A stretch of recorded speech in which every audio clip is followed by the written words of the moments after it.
Vote ଦେବା ପାଇଁ ଆସିଲା ନୂଆ ନିୟମ।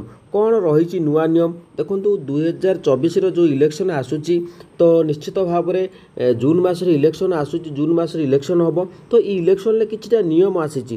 କ'ଣ ସେ ନିୟମରେ କିଛିଟା ପରିବର୍ତ୍ତନ ହେଇଛି। ଚାଲନ୍ତୁ ସମ୍ପୂର୍ଣ୍ଣ ଅପଡ଼େଟ୍ ଜାଣିବା।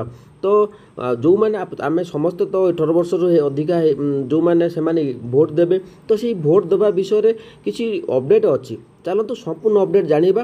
ଯଦି ଚ୍ୟାନେଲକୁ ନୂଆ ଆସୁଛନ୍ତି ଚ୍ୟାନେଲକୁ ସବସ୍କ୍ରାଇବ୍ କରିଦିଅନ୍ତୁ। ଆଉ ଯଦି ମୋ ଭିଡ଼ିଓ ଆପଣମାନଙ୍କୁ ଭଲ ଲାଗୁଛି କମେଣ୍ଟରେ ଆପଣମାନଙ୍କର ମତାମତ ଦିଅନ୍ତୁ। ତେବେ ଚାଲନ୍ତୁ ସମ୍ପୂର୍ଣ୍ଣ ଅପଡ଼େଟ୍ ମୁଁ ଆପଣମାନଙ୍କୁ ବତେଇ ଦେଉଛି କ'ଣ ରହିଛି ନୂଆ ନିୟମ। ସମସ୍ତେ ଦେଖନ୍ତୁ এই ଭିଡ଼ିଓଟି। ବର୍ତ୍ତମାନ ଦେଖିପାରୁଥିବେ ଏ ହେଉଛି ସିଇଓ ଓଡ଼ିଶା। ତ ତା ଟ୍ୱିଟର ଆକାଉଣ୍ଟରେ କ'ଣ ଅଛି ଅପଡ଼େଟ୍ ତ ଆପଣମାନଙ୍କୁ ଏଇଠି ଆପଣମାନେ ଦେଖିପାରୁଥିବେ। ତ ମୁଁ ଡିଟେଲ୍ସ ଆପଣମାନଙ୍କୁ ପଢ଼ିକି ଶୁଣି ଦେଉଛି। ଦେଖନ୍ତୁ ମତଦାନ ଦିନ ନିମ୍ନଲିଖିତ ଦସ୍ତାବିଜ ମଧ୍ୟରୁ ଯେକୌଣସି ଗୋଟିଏ ନେଇ ମତଦାନ କେନ୍ଦ୍ରକୁ ଆସନ୍ତୁ। ଭୋଟର ପରିଚୟପତ୍ର ନଥିଲେ ମଧ୍ୟ ଭୋଟର ଲିଷ୍ଟରେ ନାମ ଥିଲେ ଏହି ପରିଚୟପତ୍ର ଦେଖାଇ ଆପଣ ମତଦାନ କରିପାରିବେ।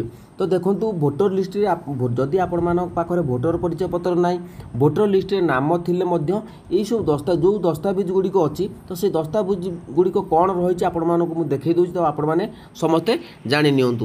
ତେବେ ଚାଲନ୍ତୁ ବର୍ତ୍ତମାନ ଦେଖନ୍ତୁ ମତଦାନ ଦିନ ବୁଥକୁ ପରିଚୟ ପାଇଁ ନିମ୍ନୋକ୍ତ ଅନୁମୋଦିତ ଦସ୍ତାବିଜ ମଧ୍ୟରୁ ଯେକୌଣସି ଗୋଟିଏ ନେଇ ଆସନ୍ତୁ।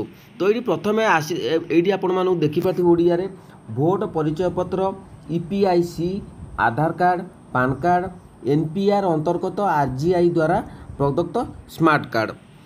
ତ ତାପରେ କ'ଣ ରହିଛି ଭିନ୍ନକ୍ଷମ ଯେଉଁ ରହିଛନ୍ତି ଭିନ୍ନକ୍ଷମ ପରିଚୟପତ୍ର, UDID ସାର୍ଟିଫିକେଟ୍ ଯେଉଁ ଆପଣମାନେ କାର୍ଡ଼ ଅଛି ତାକୁ ସେଇଟା ବି ଦରକାର। ଯଦି ଆପଣମାନେ ସବୁ ତ ଜାଣିଛନ୍ତି UDI କାର୍ଡ଼ ଯେଉଁ କେଉଁମାନଙ୍କର ଲାଗୁ ଅଛି ବା ଅଛି। ତାପରେ ଫଟୋ ସଂଲଗ୍ନ ଥିବା ଚାକିରି କ୍ଷେତ୍ରର ପରିଚୟପତ୍ର, ଡ୍ରାଇଭିଂ ଲାଇସେନ୍ସ, ପେନ୍ସନ୍ ଦସ୍ତାବିଜ, ଆଉ ରହିଲା କ'ଣ ଫଟୋ ସଂଲଗ୍ନ ଥିବା ବ୍ୟାଙ୍କ ଓ ପୋଷ୍ଟ ଅଫିସର ପାସବୁକ୍, ଆଉ MN ମନରେଗା ଜବ୍ କାର୍ଡ଼।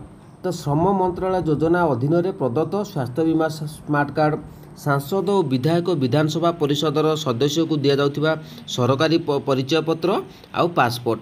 ତ ଏଇସବୁ ଜିନିଷ ଗୁଡ଼ିକ ଆପଣମାନେ ନେଇକି ଯଦି ଆପଣମାନଙ୍କର ଭୋଟର ପରିଚୟପତ୍ର ନାହିଁ, ଭୋଟର ଲିଷ୍ଟରେ ନାମ ଥିଲେ ତ ଏଇସବୁ କାର୍ଡ଼ ଗୁଡ଼ିକ ନେଇକି ଆସିଲେ ଆପଣମାନେ ଭୋଟ ଦେଇପାରିବେ।